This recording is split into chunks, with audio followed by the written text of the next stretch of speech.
I've changed my mind. It's not a kids show. It's a D&D campaign by a GM who doesn't quite know how to actually construct a coherent narrative or campaign. The kind you could just nitpick to hell and back. Good set pieces, but there's just so many things where it's like, all right, you're on an enemy ship, a Republic ship.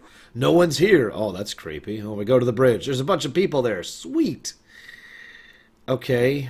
You know, they never actually explain why the people are there on the bridge.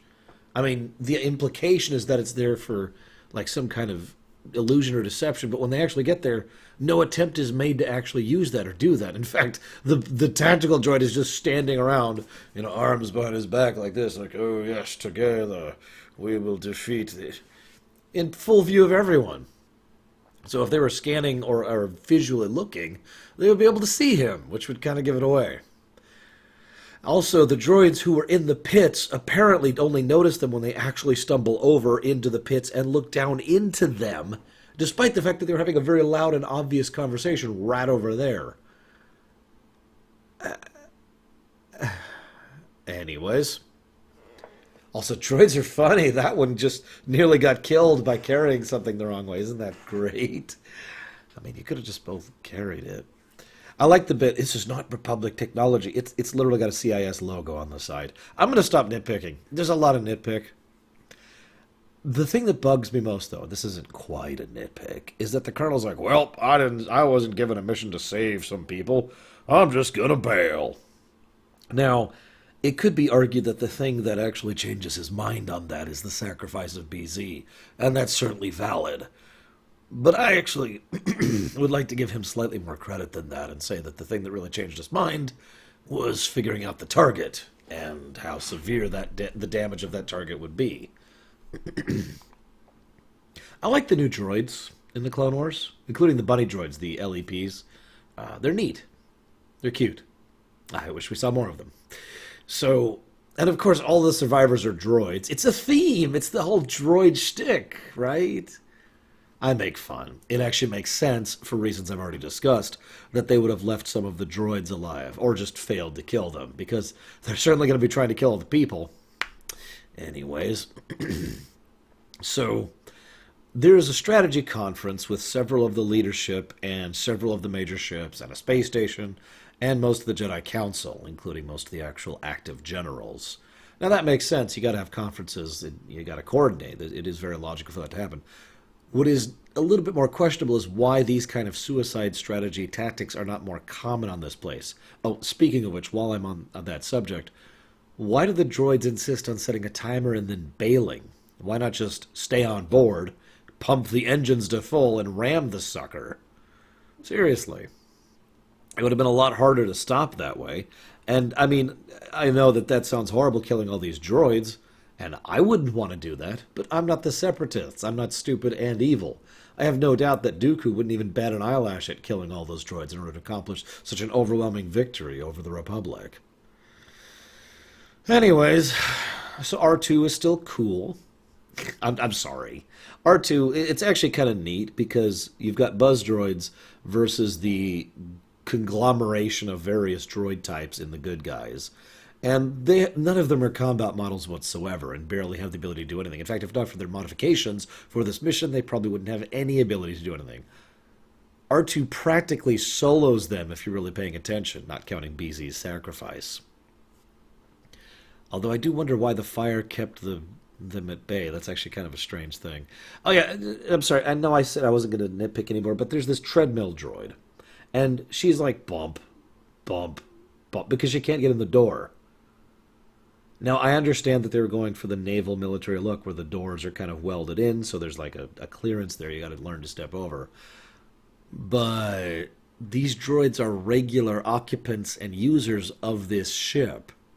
Are you really going to tell me that there's actually places where a droid would need help to traverse? I don't know. I find something strange about that. It is also, I know that, so, okay. BZ sacrifices himself, BZ sacrifices himself, which is actually a pretty awesome scene, legitimately. It's one of the only scenes that really works for me in the entire bit. And I think part of what I like most about it is it follows the recurrent theme, which is the idea that sometimes a good soldier has to sacrifice, which is the closest thing we have to a recurrent theme throughout this extremely weird acid trip of a story arc.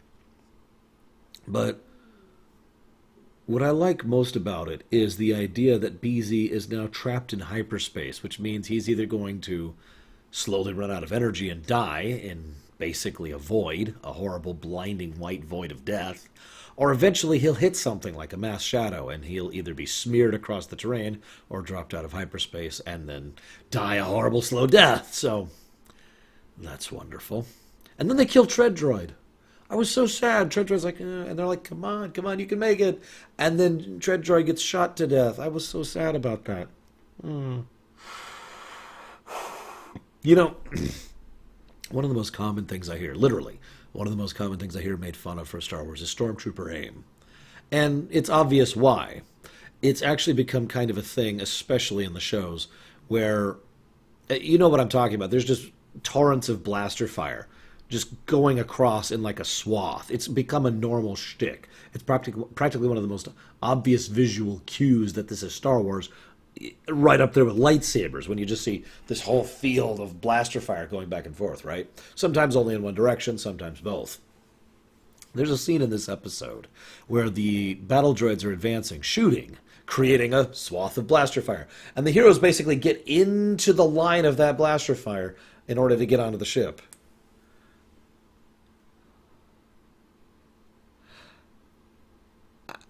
Huh?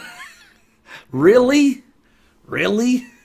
Is that how unthreatening an entire kill squad of battle droids is? I mean, I know what you're going to say, but something about that just really stuck with me. It's been happening the whole show, but that's probably the most blatant example of it I've ever seen. Oh no, quick, get into the line of fire. We'll be safe there. Like, was that on purpose? I don't know. So then the ship explodes. I will give them at least some credit. At least they were responding to it. If you pay attention, you only see it for a few seconds, but you see several of the destroyers are actually heading out to intercept the incoming ship when it finally detonates.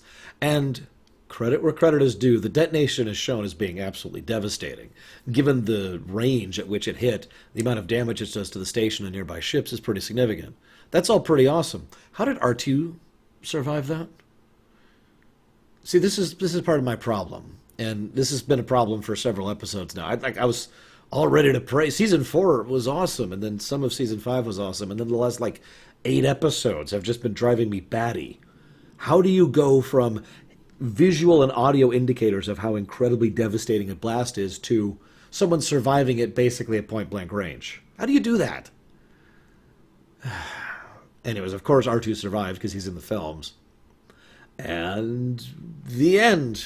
Yay, he's stuck with them forever, and the droid squad is forever a thing, except for R2, of course, because I have no idea why. I mean, I know it's Skywalker, and he's probably pulled some strings, but considering R2 is probably the single most competent and capable member of that squad, you'd think he would... Whatever. We're done. It's time to move back on to Maul and crew, so we will see where he goes next time.